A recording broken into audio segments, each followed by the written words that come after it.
नमस्कार दोस्तों, आप देख रहे हैं गृहवाणी। मैं हूं आपके साथ मेघा शंकर। हिंदू धर्म में एकादशी व्रत को बेहद पवित्र और पुण्यदायी माना गया है, लेकिन साल भर आने वाली सभी एकादशियों में एक ऐसी एकादशी भी होती है जिसे सबसे कठिन व्रत कहा जाता है। जी हाँ, हम बात कर रहे हैं निर्जला एकादशी की।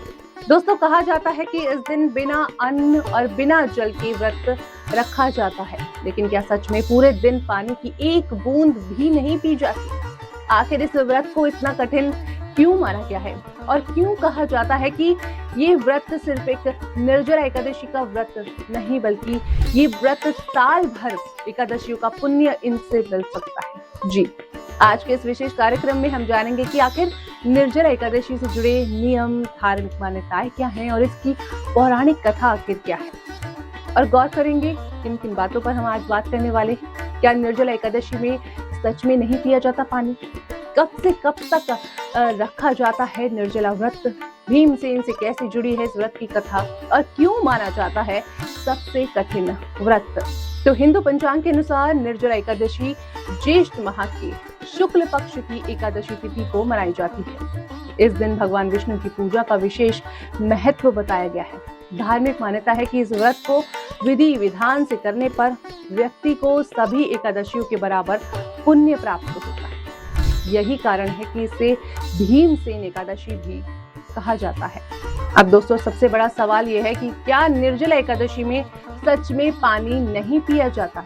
तो दोस्तों, धार्मिक नियमों के अनुसार निर्जला एकादशी का व्रत सूर्योदय से लेकर अगले दिन द्वादशी तिथि के पारण तक बिना जल ग्रहण किए रखा जाता है। यानी कि व्रती पूरे दिन अन्न और पानी दोनों का त्याग करती है।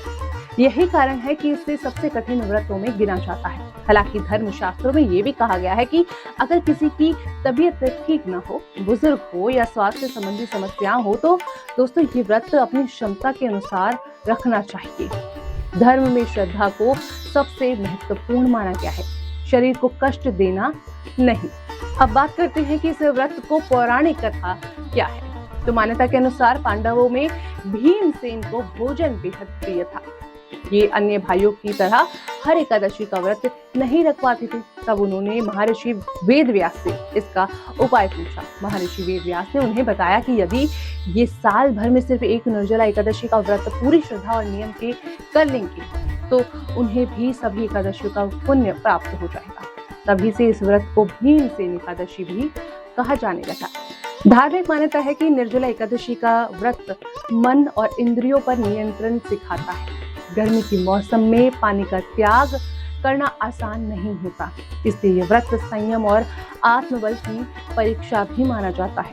कहा जाता है कि इस दिन भगवान विष्णु की पूजा, दान और पुण्य जरूरतमंद लोगों को जल पिलाने का विशेष महत्व होता है। निर्जला एकादशी के दिन लोग सुबह स्नान करके भगवान विष्णु और माता लक्ष्मी की पूजा भी करते हैं। दोस्तों, उन्हें फल, फूल, तुलसी और पीले वस्त्र अर्पित करते हैं। कई लोग इस दिन विष्णु सहस्त्र नाम पाठ का भी पाठ करते हैं और गीता पाठ भी करते हैं। वहीं दान में जल से भरा घड़ा, पंखा, छाता, वस्त्र और फल देने की परंपरा भी मानी गई है। ये आपको दान करनी है। कहा जाता है कि इससे पुण्य फल कई गुना बढ़ जाते हैं। तो दोस्तों, अब सवाल ये भी उठता है कि निर्जला व्रत कब खोला जाता है? तो धार्मिक नियमों के अनुसार अगले दिन यानी कि द्वादशी तिथि में सूर्योदय के बाद शुभ मुहूर्त में व्रत का पारण किया जाता है। पारण के बाद ही जल और भोजन ग्रहण किया जाता है। माना जाता है कि सही समय का पर पारण करना भी उतना ही जरूरी है जितना व्रत रखना। दोस्तों, ज्योतिष और धर्म शास्त्रों के अनुसार निर्जला एकादशी सिर्फ उपवास नहीं, बल्कि आत्म संयम, श्रद्धा और भक्ति का पर्व है। ये व्रत इंसान को अपनी इच्छाओं, इंद्रियों पर नियंत्रण करना सिखाता है। यही कारण है कि इसे सबसे महत्वपूर्ण और पुण्यदायी एकादशी में गिना जाता है। तो दोस्तों, हमारी आज के अंतिम सुविचार की संयम सिर्फ शरीर की परीक्षा नहीं होता, बल्कि मन और श्रद्धा की शक्ति का सबसे बड़ा प्रमाण होता है। फिलहाल इस विशेष कार्यक्रम में बस इतना ही। उम्मीद है निर्जला एकादशी से जुड़ी ये महत्वपूर्ण जानकारी आपको पसंद आई होगी। हम फिर मिलेंगे गृहवाणी के एक और खास एपिसोड में धर्म, ज्योतिष और व्रत त्योहारों से जुड़ी ऐसी ही रोचक जानकारियों के साथ। तब तक के लिए मुझे दीजिए इजाजत। मैं हूँ आपके साथ मेघा शंकर। नमस्कार।